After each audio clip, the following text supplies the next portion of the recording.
Welcome to Civics and Coffee. My name is Alicia, and I am a self-professed history nerd.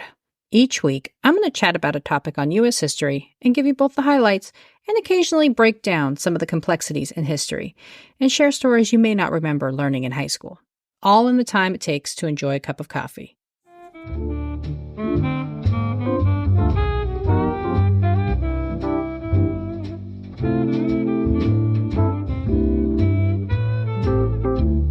Hey peeps, welcome back. A few weeks ago, I had the pleasure of talking with Dr. Katlyn Carter. She is an assistant professor of history at the University of Notre Dame, where she teaches classes on colonial and revolutionary America, the Constitution, and the history of the media.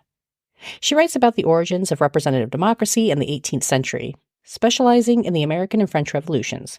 And she recently wrote Democracy in Darkness, which looks at the use of secrecy in the development and early management of government in both the United States and France. Our conversation explores her book and how it ties in with the current state of politics in the U.S. and abroad. We recorded our interview over Zoom, so I am putting my normal sound quality warning here. I hope you all enjoy the conversation. Welcome back, everyone. With me today is Dr. Katlyn Carter, professor of history at the University of Notre Dame, and recently published her first book, Democracy in Darkness, Secrecy and Transparency in the Age of Revolutions, which will be the focus of our conversation today. Welcome, Dr. Carter. Hi, thank you so much for having me. And thank you for being here. So let's dive right on.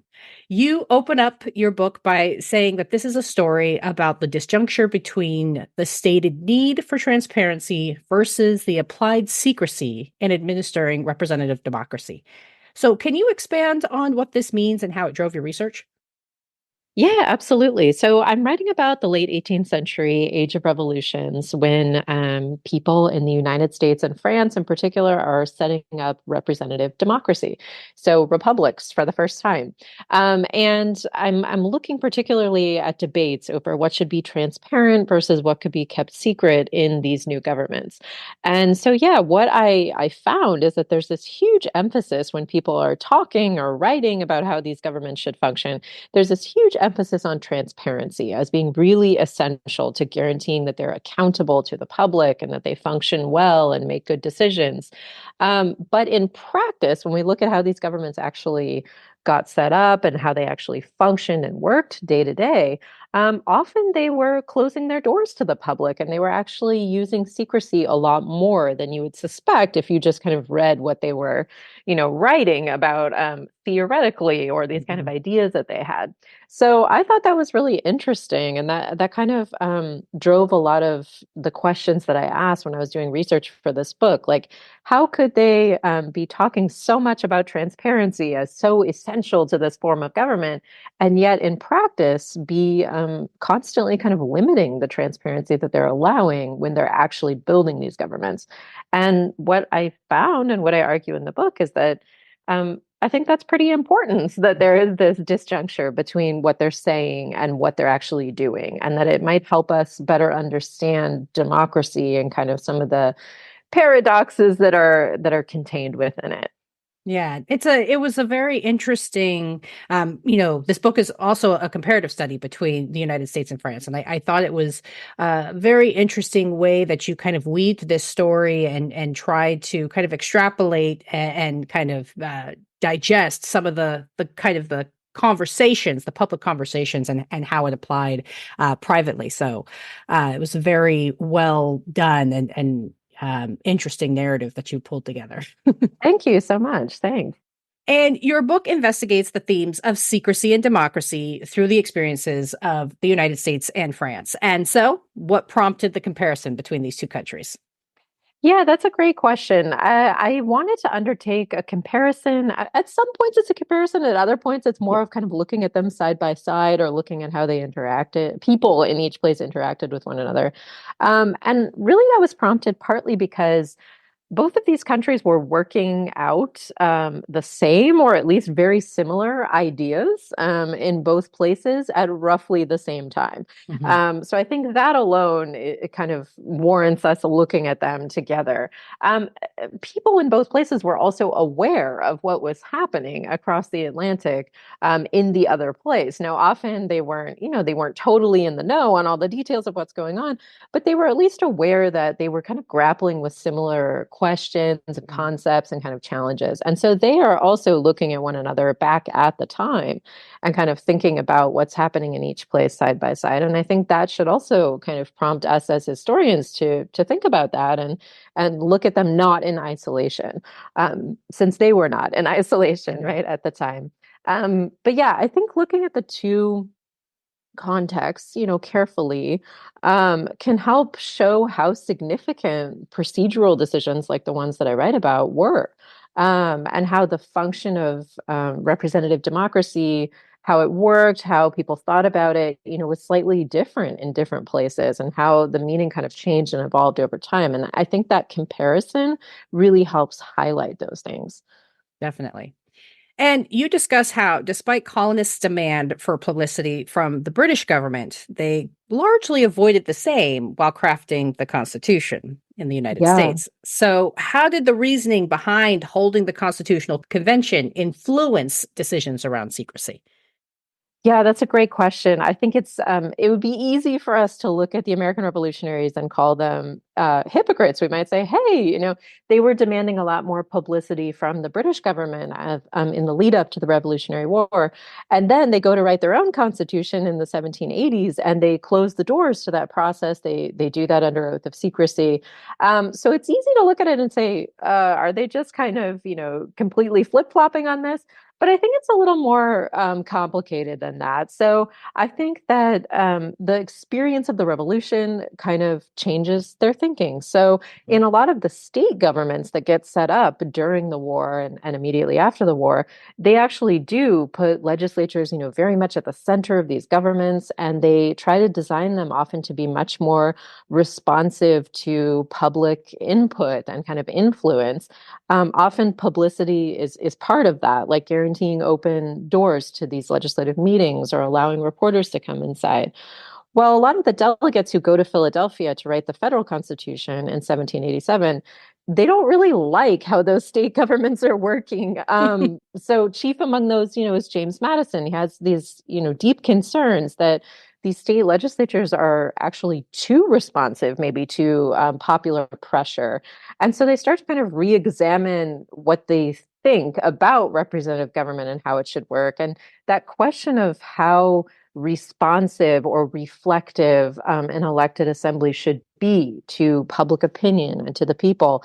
That's really at the center of these questions that they're thinking about. And a lot of them, a lot of the Federalists, supporters of the Constitution, and later the party of George Washington, they kind of come to see publicity as maybe posing some challenges, maybe encouraging government to be too reflective or too responsive to public pressure, and they start to kind of see a potential benefit or maybe need for working with more what I call insulation from the Hmm. public. So using secrecy because they think actually maybe that's going to promote better decisions or wiser decisions than constantly trying to respond to broader public pressure. So that's kind of where that comes in. So I think they do change their minds, but it's not because they're hypocrites. I think it's Right. actually as a result of public pressure. And I should also say not everyone changes their mind. I mean, there are people who are not happy that the Constitutional Convention meets in secret and they would still like more publicity. But so that debate's still there. But yeah, for a lot of them, I think experience with that kind of government kind of leads them to change their thinking about it. Yes. And so looking at, secrecy and transparency and how the different countries kind of approached transparency when formulating their governments, we touched a little bit about, the framers. So how did the United States and France kind of differ in how they decided to approach transparency in forming their governments? Yeah, so initially they took very different paths, actually. So we were just talking about the Americans when they go to write their constitution, they're much more cautious about opening the process of governance and constitution writing to the public. They do close the doors frequently, and they're very kind of judicious about that. In France, the revolutionaries who gather at the Estates General in 1789 and soon set to writing a constitution for France, they are much more dedicated to transparency. So, meeting with open doors, printing records of their deliberations, allowing reporters inside to report on their meetings. They do this pretty whole hog. They're really into that. And this is because there are really different conditions in these two places. So in France, for example, there's a monarch who's still there, right? There's a king. These deputies kind of envision opening their doors as a way of helping empower them against, in the king's efforts to shut them down, for example. So there's maybe a feeling that if the public knows that we're here, what we're doing, that we could kind of gather public support against a royal attempt to stop what we're doing. When the United States, when they're writing their constitution, the monarchy is gone, right? Like that's not a concern for them. So they just have kind of different circumstances and sets of concerns that are driving them to make different decisions. But I argue in the book that the effects of those decisions being different were really major. So, in the United States, having met behind closed doors kind of allows the Constitutional Convention, for example, to present the Constitution as a unified kind of finished product. Right. And it kind of delays a lot of that disagreement and popular debate until after this Constitution is written. And then they can kind of look at it and debate it. In France, that public disagreement, public debate, it's not delayed until, the Constitution, for example, is written. It's happening throughout the process, with every different aspect of that Constitution and different things that are coming up. And that makes it a more volatile situation. Yes. And so, kind of, shifting from trying to create this government and figuring out how much secrecy and or transparency needs to be a part of the process to actually managing the government. So I'm curious, how did the different approaches between France and America really impact their early experience in managing their governments? Yeah, it's a great question. So I argue in the book that those decisions impacted the experience of governing and managing the government quite a bit. So in France, for example, you have just lots of ongoing disagreement and kind of tumult. One example is when they're debating whether the king in their new government should have a veto Mhm. power. So they're debating this in the assembly, but then it's also being debated in the press, in the streets, and deputies are getting petitions coming in from people and editorials being written in the newspapers with different opinions on this. And they also have a lot of instances where crowds kind of invade the National Assembly and kind of take over and disrupt the course of business because partly they're able to come inside. And they also are very much aware of what's being discussed and kind of what's going on day to day. So that creates, like I was kind of saying earlier, a really volatile situation. Right. In the United States, like I was saying, there's kind of a delay in this disagreement often until after policy making or constitution making is kind of done. So things tend to get debated. It's not that there's not disagreement, or political volatility or debate, but it often tends to be kind of delayed to the end of policy making or after a policy is made rather than during the process. So like the ratification of the Constitution, obviously it's very contentious. There's a lot of debate about different aspects of the Constitution, but ultimately it's reduced to a yes or no answer, right? Right. They aren't even allowed to offer amendments as part of the process. It's sort of like, do you ratify or not? So it just kind of reduces the I don't know, multiplicity of possibilities and kind of all of the debate in that.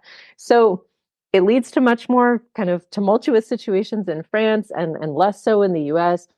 But on the other hand, it also raises the possibility for more participation in Mhm. France by formerly disenfranchised people, like women, for example, who are able to make their voices more heard. even though they're not able to vote.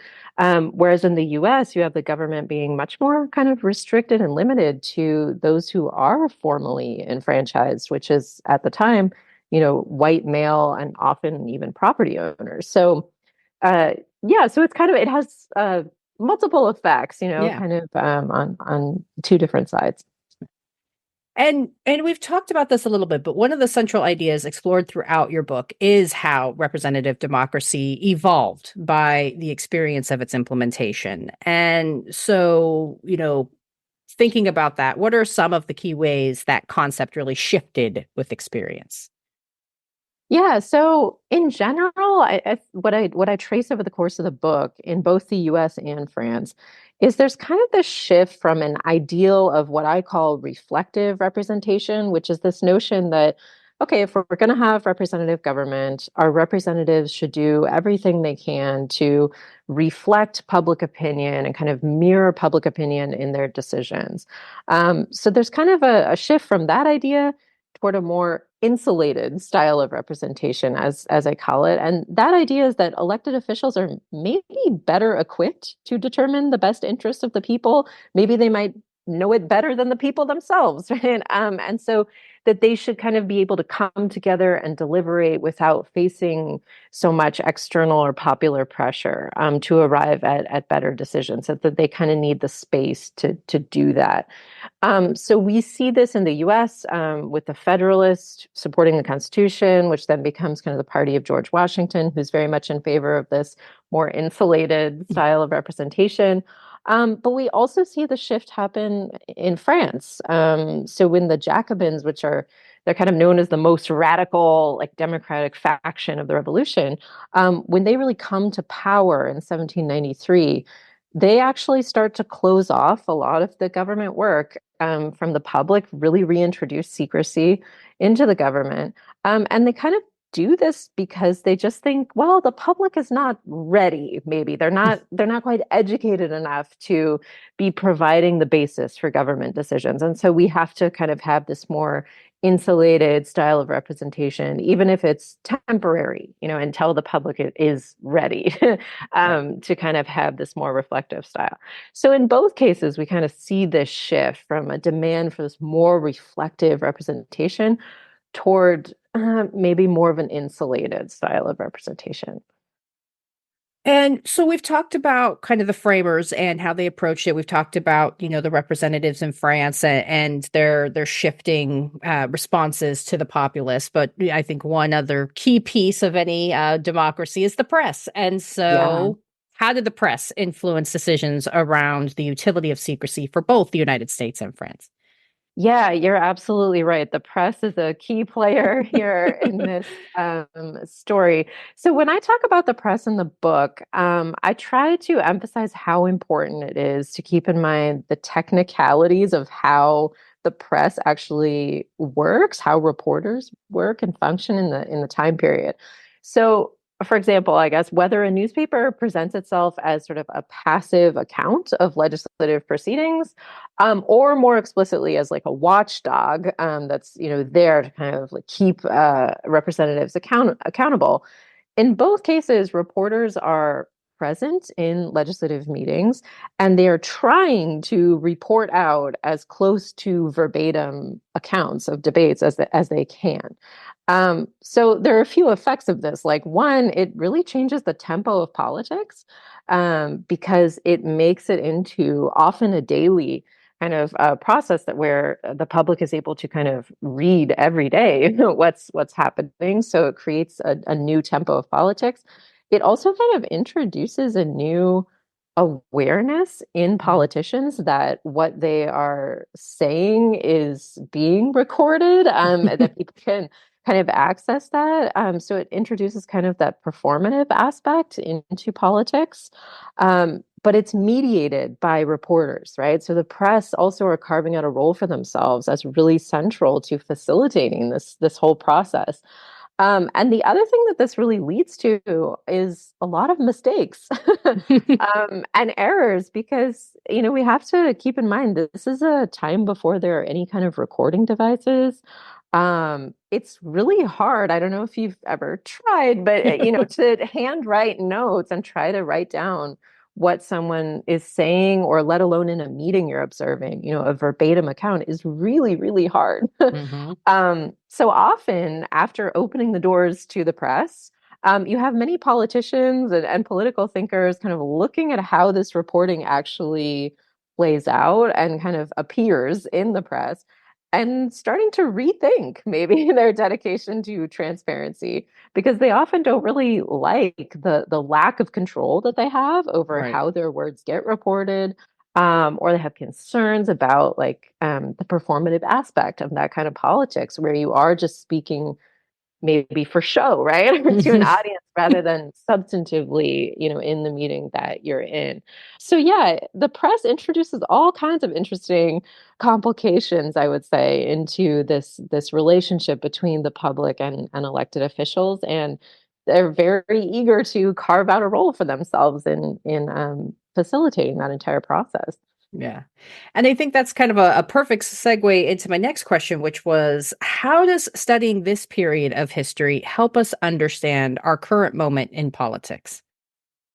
Yeah, I mean, I was continually I don't know if shocked is the right word, but I mean, it just kept coming to mind as I was, researching and writing this book over the last decade or so, how resonant what I was reading about is with the contemporary debates about a lot of these same questions. So I think that looking at these debates in the past really helps us contextualize a Hmm. lot of the questions and debates we have today about what democracy means, kind of how it's structured, how we want it to work, and also maybe more specifically questions about secrecy in government and transparency and how that works.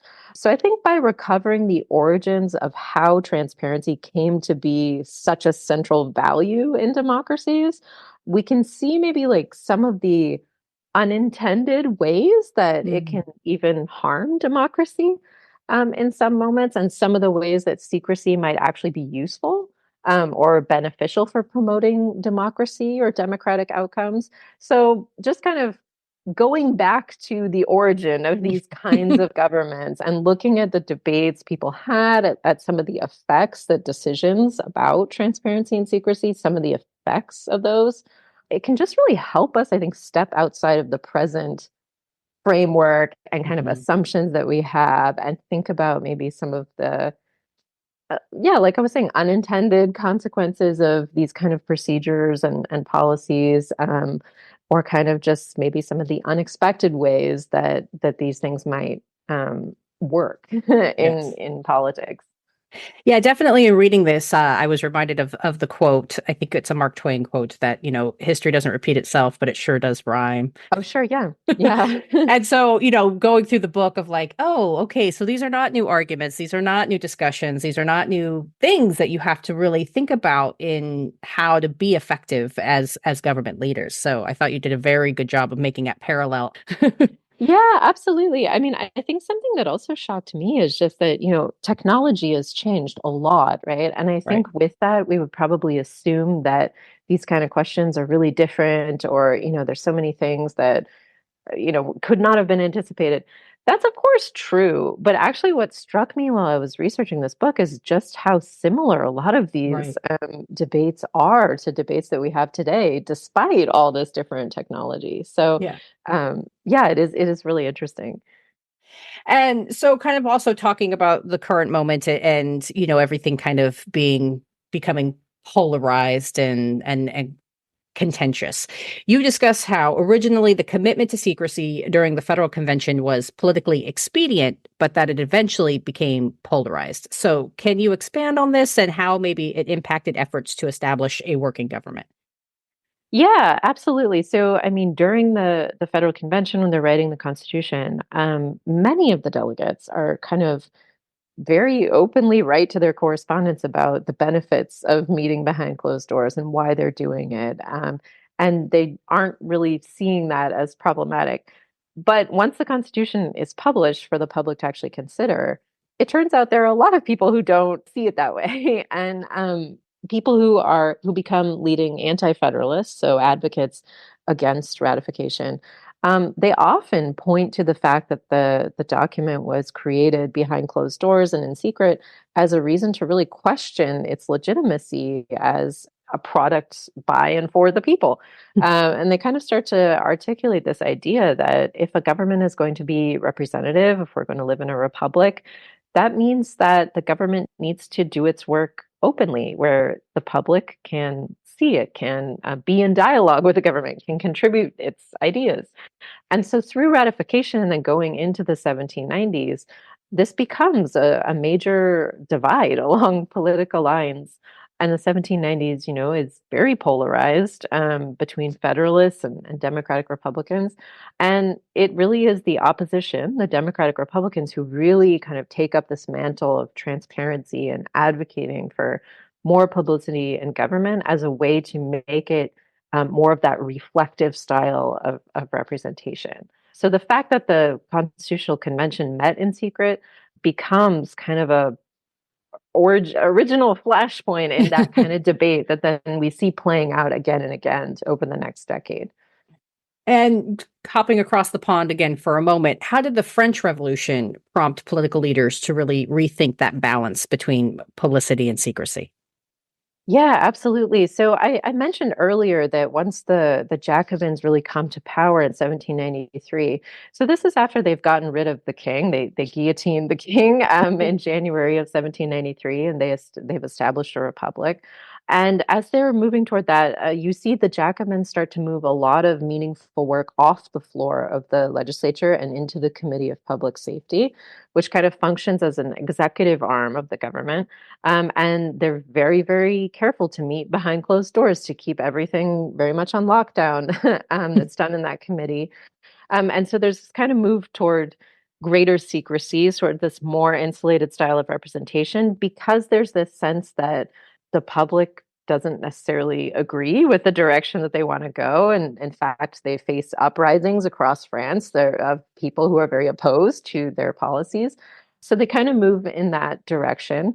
And then moving forward, even after the terror, once you see that regime kind of get overthrown, there's initially like a backlash to say, okay, all of that violent, political violence, that all happened because of secrecy. Secrecy is bad. But then very quickly you see government leaders, switch and say, no, no, no, no, no, it wasn't the secrecy. It was because, they love transparency so much. Actually, that was the bad thing. And so there is just kind of this trend in France toward more and more secrecy in government. And I think it really comes as a response to the perceived instability that's created by transparency, by having crowds, present in these national legislatures, and kind of a desire to reimpose some kind of order and sort of hierarchy, between the government and the population. And also to redefine what transparency or publicity means. So by the time you have Napoleon Bonaparte coming to power, he is very secretive in the way he's actually running government, but he depends a lot on publicity, on the promotion of himself as this kind of symbol and of his military victories. And so you have this kind of redefinition of publicity to be something more like propaganda, like a very calculated broadcast of particular information from the government to the people, and not dialogue between the Right. people and the government. Right. Now, this next question, I know asking a historian is probably making you constitutionally uncomfortable. But given the nature of your book, and given the fact that you've now studied these two countries and how they built their versions of government, where do you land? Does democracy die in the darkness? You're right that it's a very tricky question for historians, because we love to ask these, questions, but we don't often like to answer them definitively. I guess what I would say is not always. So democracy certainly can die in darkness. I think that the terror in France is a great example of how that can happen, and how it can lead to those results. But I think the book also shows how democracy doesn't always die in darkness. And that in fact, it can also die in broad daylight, which I actually think is more what we're seeing and kind of grappling with today. So the book kind of ends with that point, which I think is, I mean, I think it's an uncomfortable one and kind of it's hard for us to think about it that way because we're so used to thinking about darkness or secrecy as the greater kind of threat, if you will, to democracy. Right. It definitely ended on a note of making people really think about, where is that line and how do you navigate those different spaces. So I thought you did a good job in kind of making people think at the end of the book. Thanks. Yeah. And so kind of shifting to process, what were some of the challenges you faced in crafting this study? Yeah, there were so many challenges. Yeah, I mean, taking on the American and French revolutions, kind of both, that in itself is challenging just because each one of those events and historiographies, it has so much written about Yeah. it. And often they're not, those literatures are not really talking to each other. They're not often asking the same questions. Mm. The kind of terminology historians are using is often different.